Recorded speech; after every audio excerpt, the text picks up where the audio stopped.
అందరికీ నమస్కారం. నేను ఈరోజు ఆలూ పరాటా రెసిపీ చూపించబోతున్నాను. సో నేను అర కేజీ గోధుమ పిండి తీసుకొని దాంట్లో కొంచెం ఉప్పు వేసుకొని కొంచెం నీళ్ళు పోసుకుంటూ కలుపుకుంటున్నానండి. ఒక పిండి ముద్దలా కొంచెం ఆయిల్ వేసుకుంటున్నాను. సో ఇక్కడ మంచిగా ముద్దలాగా కలుపుకున్నానండి. సో 4 ఉడికించిన బంగాళదుంపలు తీసుకుంటున్నాను, మంచిగా మ్యాష్ చేసుకుంటున్నాను. సో టేస్ట్కి తగినంత ఉప్పు వేసుకుందాం, కొంచెం కారం వేసుకుందాం, పసుపు 1 టీ స్పూన్ వేసుకుందాం. సో గరం మసాలా కొంచెం వేస్తున్నాను, చాట్ మసాలా వేస్తున్నాను, ఒక మీడియం సైజ్ ఆనియన్ ఇలా కట్ చేసుకొని వేస్తున్నాను, కొత్తిమీర సన్నగా తరిగి వేస్తున్నాను. మొత్తం అంతా కలుపుకోవాలండి మంచిగా. చాలా టేస్టీ రెసిపీ అండి, చాలా యమ్మీగా ఉంటుంది. సో పిల్లలకైతే చాలా ఇష్టమవుతుందండి. ఇక్కడ నేను చూపించిన విధంగా మీరు చేయండి, చాలా బాగా వస్తాయి పరాటాలు.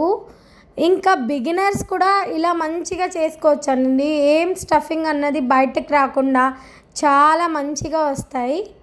ఇక్కడ నేను ఏ విధంగా చూపిస్తున్నానో అదే విధంగా మీరు కూడా చేసుకోండి. సో నేను మంచిగా దీన్ని ఇప్పుడు చపాతీలాగా నేను స్ప్రెడ్ చేసుకుంటున్నాను.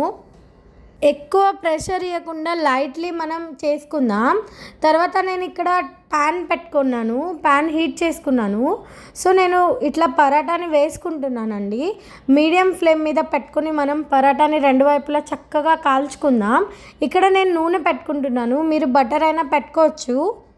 వీడియో నచ్చితే లైక్ చేయండి, మీ ఫ్రెండ్స్ అండ్ ఫ్యామిలీస్కి షేర్ చేయండి, సబ్స్క్రైబ్ చేసుకోవడం మర్చిపోకండి.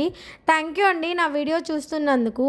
సో ఇక్కడ నేను పెరుగుతోనే సర్వ్ చేసుకుంటున్నాను, మీరు కెచప్తోనైనా సర్వ్ చేసుకోవచ్చు.